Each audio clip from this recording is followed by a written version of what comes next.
ನಮಸ್ಕಾರ ಎಲ್ರಿಗೂ. ಈ ಟ್ರಿಕ್ಕಿ ಒಗಟಿಗೆ ಉತ್ತರ ಹೇಳ್ತೀರಾ? ಒಗಟು ಭಾಗ 63. ಒಗಟು ಏನಪ್ಪ ಅಂತ ಅಂದರೆ, ಒಂದು ಬೇವಿನ ಮರದ ಕೆಳಗೆ 5 ಜನ ಕುಳಿತಿದ್ರು. 1ನೇ ವ್ಯಕ್ತಿ ಕುರುಡನಾಗಿದ್ದ, 2ನೇ ವ್ಯಕ್ತಿ ಮೂಕನಾಗಿದ್ದ, 3ನೇ ವ್ಯಕ್ತಿ ಕಿವುಡನಾಗಿದ್ದ, 4ನೇ ವ್ಯಕ್ತಿಗೆ 2 ಕೈಗಳೂ ಇರಲಿಲ್ಲ, 5ನೇ ವ್ಯಕ್ತಿಗೆ 2 ಕಾಲುಗಳೂ ಇರಲಿಲ್ಲ. ಮರದಿಂದ ಒಂದು ಸೇಬು ಬಿದ್ದರೆ ಅದನ್ನ ಎಲ್ರಿಗಿಂತ ಮೊದಲು ಯಾರು ಎತ್ಕೊಂಡಿರಬಹುದು? ಉತ್ತರ ಗೆಸ್ ಮಾಡಿ ಸ್ನೇಹಿತರೆ. ಈ ಒಗಟನ್ನು ಬಿಡಿಸಿ.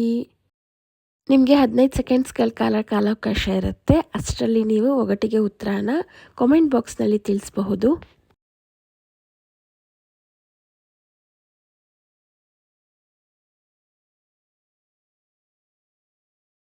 ಸರಿಯಾದ ಉತ್ತರ, ಬೇವಿನ ಮರದಲ್ಲಿ ಸೇಬು ಬೀಳೋದೇ ಇಲ್ಲ. ನೋಡಿದ್ರಲ್ವ ಸ್ನೇಹಿತರೆ, ಈ ಒಂದು ಟ್ರಿಕ್ಕಿ ಒಗಟು ನಿಮ್ಗೆಲ್ರಿಗೂ ಇಷ್ಟ ಆಗಿದ್ದಲ್ಲಿ ವಿಡಿಯೋಗೆ ಒಂದು ಲೈಕ್ ಮಾಡಿ. ಹಾಗೆ ನಮ್ಮ ಚಾನಲ್ನ ಯಾರು ಸಬ್ಸ್ಕ್ರೈಬ್ ಮಾಡ್ದಲೇ ನೋಡ್ತಾ ಇದ್ದೀರಾ, ಯಾರಾದರೂ ಹೊಸಬ್ರು ನಮ್ಮ ಚಾನಲ್ನ ನೋಡ್ತಾ ಇದ್ದೀರಾ, ದಯವಿಟ್ಟು ನಮ್ಮ ಚಾನಲ್ನ ಸಬ್ಸ್ಕ್ರೈಬ್ ಮಾಡ್ಕೊಳ್ಳಿ. ಇದೇ ರೀತಿ ಮತ್ತಷ್ಟು ಒಗಟುಗಳಿಗಾಗಿ ನನ್ನ ಚಾನಲ್ನಲ್ಲಿ ಲಾಂಗ್ ವೀಡಿಯೋಸ್ ಇದೆ, ಅದನ್ನು ಸಹ ನೋಡಿ, ಅದಕ್ಕೂ ಸಹ ಕಾಮೆಂಟ್ ಮಾಡಿ. ಧನ್ಯವಾದಗಳು.